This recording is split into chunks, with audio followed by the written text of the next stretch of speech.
정부가 2017년까지 고용률 70%를 달성하기 위해 시간제 일자리 93만 개를 만들기로 했습니다. N달러 환율이 뉴욕 외환시장에서 달러당 100엔 밑으로 떨어졌습니다. 북한이 이르면 한두 달 뒤 핵무기용 플루토늄을 생산할 수 있는 영변 핵시설을 가동할 것이라는 관측이 제기됐습니다. 지난해 외국 금융회사에 10억 원 이상의 계좌 잔액을 갖고 있는 국내 거주자와 내국법인은 다음 달 1일까지 국세청에 내역을 신고해야 합니다. 시청자 여러분 안녕하십니까? 센 경제 현장의 강동석입니다. 오늘 코스피 지수는 외국인과 기관의 매매 공방 속에서 약보합권으로 마무리했습니다. 자세한 소식을 서울경제신문 김종성 기자 연결해 보겠습니다. 안녕하십니까? 안녕하세요. 네, 화요일 자세한 마감 시황 정리해 주시죠. 네, 오늘 코스피 지수는 전날보다 0.06포인트 하락한 1989.51포인트의 장을 마감했습니다. 오늘 장 출발과 함께 이제 외국인이 매수세로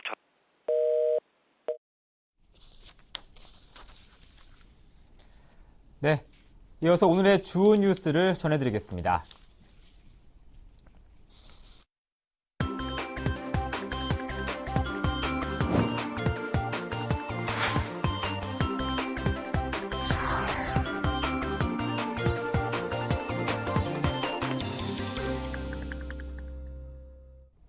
정부가 2017년까지 고용률 70% 달성을 위해 근로시간 단축과 여성 일자리 확대, 공공기관 파트타임 근무 확대 등을 통해 시간제 일자리 93만 개를 만들기로 했습니다. 정부는 오늘 세종로 일청사에서 고용노동부와 기획재정부 등 관계부처 합의로 이 같은 내용의 고용률 70% 로드맵을 확정 발표했습니다.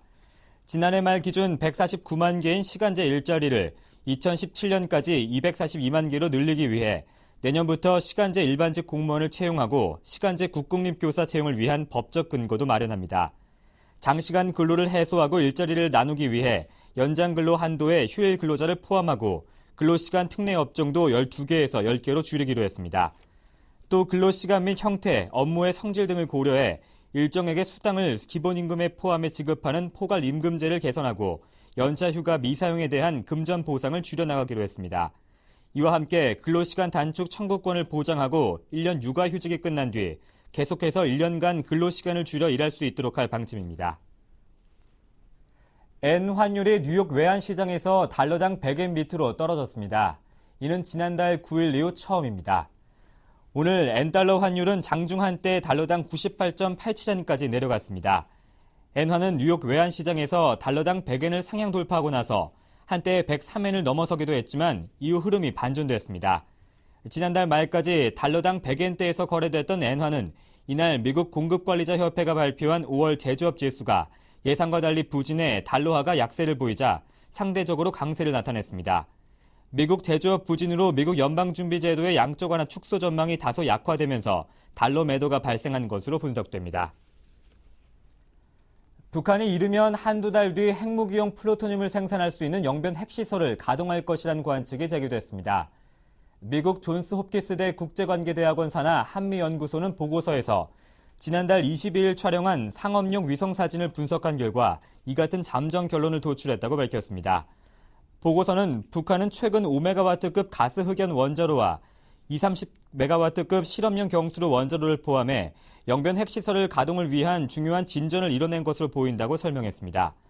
보고서는 특히 북한은 핵무기에 사용되는 플루토늄을 생산할 수 있는 5메가와트급 원자로의 재가동에 필요한 작업을 마무리하고 있다며 원자로 2차 냉각을 위한 새로운 장치는 거의 완공된 것으로 보인다고 강조했습니다. 지난해 외국 금융회사에 10억 원 이상의 계좌 잔액을 갖고 있는 국내 거주자와 내국법인은 다음 달 1일까지 국세청에 내역을 신고해야 합니다. 특히 올해부터는 미신고 또는 과신고 금액이 50억 원을 초과했다가 적발될 경우 개인과 법인 대표 명단이 외부에 공개됩니다. 국세청은 역외 탈세 차단과 역외 소득에 대한 세원 관리 강화를 위해 2010년 말 도입된 해외 금융계좌 신고 제도가 올해 6월로 세 번째 신고 기간을 맞았다며 기한 내 신고를 당부했습니다. 국세청에 따르면 신고 대상은 지난해 중 하루라도 해외 금융회사에 개설 보유한 은행 증권계좌의 현금 및 상장 주식 잔액의 합이 10억 원을 초과하는 경우입니다. 신고 기간 내에 신고하지 않거나 과소 신고하는 경우 해당 금액의 10% 이하의 과태료가 부과되며 올해부터는 미신고 또는 과소 신고 금액이 50억 원을 초과하는 경우에는 신고 의무 위반자의 명단 공개 제도가 시행됩니다. 지정 기부금을 많이 내 올해 연말정산 때 세금 폭탄을 맞을 것으로 우려됐던 고소득 거액 기부자들이 걱정을 덜게 됐습니다. 정부 관련 부처가 관련법을 개정하기로 합의하고 올해 안에 시행키로 했습니다. 보건복지부는 기획재정부와 협의해 지난 3월부터 적용되는 개정 조세특례제한법을 애초 개정되기 전으로 원상 복구하기로 했습니다. 개정조특법은 직장인의 1년 소득 증액 액수 한도를 의료비와 교육비, 보험료, 신용카드 사용금액 등 7가지 비용에 지정 기부금까지 합해 2,500만 원으로 제한하고 있습니다. 그러나 소득공제 금액 중 비정부 기구에 내는 후원금과 종교단체에 내는 헌금 등 지정 기부금이 순서상 맨 뒤로 밀렸습니다. 이에 따라 교육비 등 7가지 비용이 2,500만 원을 넘으면 지정 기부금을 아무리 많이 내도 소득공제 금액이 줄거나 소득공제를 한 푼도 못 받고 세금을 더 내는 경우가 발생해 기부 문화를 위축시킬 것이란 비판을 받았습니다. 글로벌 스마트폰 시장에서 중국 기업이 존재감을 계속해서 높이고 있어 한국 기업도 정면 승부가 불가피하다는 전망입니다. LG경제연구원은 중국 휴대폰 기업 로컬 시장 넘어 글로벌 시장에서라는 보고서에서 중국 스마트폰이 글로벌 시장에서 지각 변동을 일으키고 있다고 밝혔습니다. 하웨이와 GTE, 레노버 등 중국 토종 스마트폰이 글로벌 시장의 모습을 드러낸 것은 2010년으로 당시 점유율은 1%대에 불과했습니다. 그러나 중국 기업들의 점유율은 2년 만에 18.2%로 상승했고 올해 1분기에 23.8%까지 뛰었습니다. 보고서에서 중국 브랜드가 승승장구하고 있는 것은 평균 100달러에서 200달러 수준인 저가 매력 덕분이지만 저가 경쟁 속에서도 강력한 내성을 키운 만큼 한국 기업들도 중국 기업들과의 일전을 피하기 어렵다고 분석했습니다. 네, 월요일 자세한 마감 시황을 김종성 기자 다시 한번 연결해 보겠습니다. 안녕하십니까? 네, 안녕하세요. 네, 자세한 월요일 마감 시황 다시 한번 정리해 주시죠. 네, 오늘 코스피 지수는 전날보다 0.06포인트 하락한 1989.51포인트의 장을 마감했는데요. 외국인과 기관 개인의 매도 공방이 이어지면서 보합세로 마감을 했습니다. 업종별로는 운송장비가 1.29% 오른 것을 비롯해서 전기가스업, 철강금속 등이 강세를 보였는데요. 반면 의약품, 종이목재, 비금속 광물들은 약세를 보였습니다. 시가총액 상위 종목들은 또 혼조세를 보였습니다. 삼성전자는 전날 대비 0.52% 상승 마감한 가운데 현대중공업이 3.25%로 크게 올랐습니다. 그리고 약세 전환과 5월 차량 판매 호조 소식에 기아차와 현대차가 각각 2.01%, 0.23% 상승 마감했습니다. 그리고 오늘 코스닥 지수는 전거래일보다 1.38% 내린 561.55의 거래를 마치면서 닷새째 내림세를 이어갔는데요. 특히 예당이 변두섭 회장 사망 소식과 함께 하한가를 기록했고 자회사인 테라 리소스도 하한가까지 추락했습니다. 젠백스는 최정암 백신 임상 3상 시험 실패 소식에 역시 하한가까지 밀렸습니다. 네, 엔달러 환율이 100엔대 밑으로 떨어졌습니다. 최근 자동차주에 대한 부각, 상승 기대감이 있는데 어떻습니까? 네, 오늘 유가증권 시장에서 기아차는 2% 이상 올랐는데요. 기아차가 6만 원 선을 넘어선 것은 지난해 12월 14일 이후 7개월여 만입니다. 현대차와 쌍용차도 각각 상승했는데요. 자동차주들의 주가 상승은 최근 생산량이 증가하면서 실적 우려를 해소시켰기 때문으로 보입니다. 기아차는 어제 지난 5월 전체 자동차 생산량이 지난해 같은 기간보다 5.9% 증가한 25만 3천여 대를 기록했다고 발표했고 현대차도 20.4% 증가한 40만여 대의 생산량을 보였습니다. 또 지난주부터 현대기아차의 일부 영업장에서 주말 특근이 정상화되는 것도 주가에 긍정적인 영향을 미치는 것으로 보입니다. 관련 업계에 따르면 현대차 울산 7개 공장은 지난주 울산 3공장과 아산 공장이 이번 주부터 주말 특근을 재개하기로 결정했고 기아차의 화성, 소아리 공장도 곧 주말 특근을 개시할 것으로 알려졌습니다. 특근 재개로 인한 생산량 확대가 판매량 증가로 이어질 수 있다는 건데요. 그리고 엔저가 속도를 조절하고 있는 것도 국내 자동차주들의 호재로 작용하고 있습니다. 엔달러 환율은 오늘 24일 만에 100엔대가 무너지면서 99엔대로 복귀했는데요. 환율 안정과 함께 그동안 저평가됐던 자동차주들의 저평가 매력이 부각되면서 저가 매수세가 유입되고 있습니다. 네, 그동안 부진을 이어주던 조선주 업종도 실적 개선에 대한 기대감이 떠오르고 있는데 어떻습니까? 네, 그렇습니다. 최근 신조선가 지수가 33주 만에 반등하면서 그동안 조선업계를 억눌렀던 발주 가뭄의 해갈이 시작됐다고 시장에서는 평가하고 있는데요. 오늘 유가증권 시장에서 현대중공업, 삼성중공업, 대우중공업 등이 각각 3에서 4% 이상 상승하는 등 조선주가 일제히 강세를 보였습니다. 조선업 주가 상승 배경으로는 중고 선사와 신조선가가 오르면서 업황이 개선되는 조짐이 나타나기 때문인데요. 올 들어 중고 선가 기준은 총 6차례 올랐으며 이에 힘입어서 지난주 신조선가 지수가 127포인트 상승해서 33주 만에 반등에 성공했습니다. 지난해 여름 중고선 거래량 반등, 그리고 올해 초 중고선가 반등, 그리고 이어 5월 신조선가 상승으로 이어지는 패턴은 전형적인 업황 턴어라운드 현상으로 시장에선 향후 전망도 밝게 보고 있는데요. 중고선 수요가 공급을 넘어섰고 부족한 공급을 채우기 위해서 새로운 선박 제작도 늘어날 것이기 때문으로 보고 있습니다. 네, 증시 관련 소식 김종성 기자였습니다. 고맙습니다. 고맙습니다. 네, 최근 들어서 연기금이 주식시장에서 저평가된 대형 우량주를 사들이고 있다고 합니다. 자세한 소식을 서울경제신문 고병기 기자 연결해 보겠습니다. 안녕하십니까? 네, 안녕하세요. 네, 연기금이 유가증권 시장에서 저평가된 대형 우량주를 사들이고 있다고요?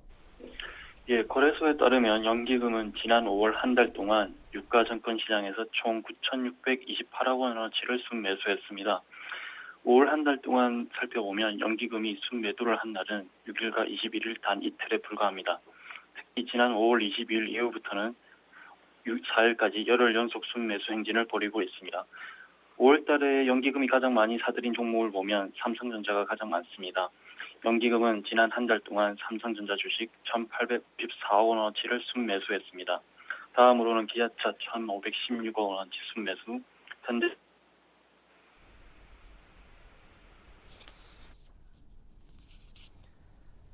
네, 고르지 못한 전화 연결로 인해서 죄송한 말씀 드리겠습니다. 계속해서 산업 뉴스가 이어집니다.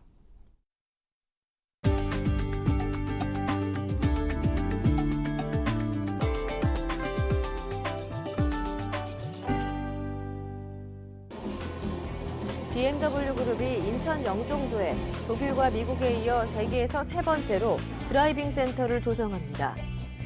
4일 열린 착공식에는 핸드릭 본 큐나인 BMW 아시아태평양 남아프리카 총괄 사장과 BMW 코리아 김효준 대표 등 회사 관계자들뿐 아니라 이종철 인천 자유구역 청장과 롤프 마파일 중한 독일 대사, 인천시 관계자들도 참석해 시사를 하며 착공을 축하했습니다. 이날 축사에서 핸드릭 본 큐나인 BMW 아시아태평양 총괄 사장은 아시아에서 일본이나 중국과 같은 더 큰 시장이 있음에도 불구하고 BMW 그룹이 세계에서 세 번째로 한국의 드라이빙 센터를 여는 것은 그만큼 한국 시장을 중요하게 여기고 있다는 의미라고 말했습니다. 아시아에서는 최초로 조성되는 BMW 그룹 드라이빙 센터는 총 700억 원이 투입돼 24만 제곱미터 부지의 축구장 33개 규모로 지어집니다. 또한 6가지 드라이빙 트랙이 마련돼 안전운전 교육과 다양한 시승 체험을 할 수 있습니다. 고객센터는 어린이 청소년들도 자동차 체험을 할 수 있는 가족형 문화체험 공간으로 꾸며지며 BMW 갤러리, 카페, 레스토랑 등의 부대 시설도 마련됩니다. BMW 그룹은 자사 고객뿐만 아니라 일반 관람객에게도 드라이빙 센터를 개방할 예정입니다. 하루 종일 문화와 자동차와 일상생활이 어우러지는 또 가족이 함께 할 수 있는 그런 좋은 공간으로 여러분들을 만나 뵙게 될 것입니다. 내년 여름 개관할 예정인 영종도 BMW 드라이빙 센터에는 연간 약 20만 명 이상이 방문할 것으로 회사 측은 예상하고 있습니다. LG그룹이 6월 한 달 동안 계열사별로 전략보고회를 갖습니다. 전략보고회는 구본무 LG그룹 회장과 주요 계열사 최고 경영자 CEO, 사업본부장들이 회사별 중장기 사업 전략을 놓고 직접 머리를 맞대는 연례 회의입니다. 지난해 하반기부터 본격화한 시장 선도 경영 방침에 따른 시장 창출 제품 개발과 이를 뒷받침할 수 있는 업무 환경 조성에 역점을 두고 중장기 사업 포트폴리오 운영에 관한 전략 세션과 연구 개발 세션으로 나누어 진행될 예정입니다. 현대가의 모태기업인 현대건설이 13년여 만에 실질적인 개동 시대를 다시 열게 됐습니다. 업계에 따르면 서울 종로구 개동사옥 별관에 있는 현대건설은 내년 2월 현대가의 상징인 개동사옥 본관으로 이전할 계획입니다. 현대건설이 개동사옥 본관으로 들어가는 것은 13년 2개월 만입니다. 현대건설은 2001년 채권단 공동관리에 들어가면서 유동성 확보를 위해 소유하던 본관을 현대자동차와 현대중공업 등에 팔고 같은 해 12월부터 현재까지 개동사옥 별관에서 뒷방 신세를 졌습니다.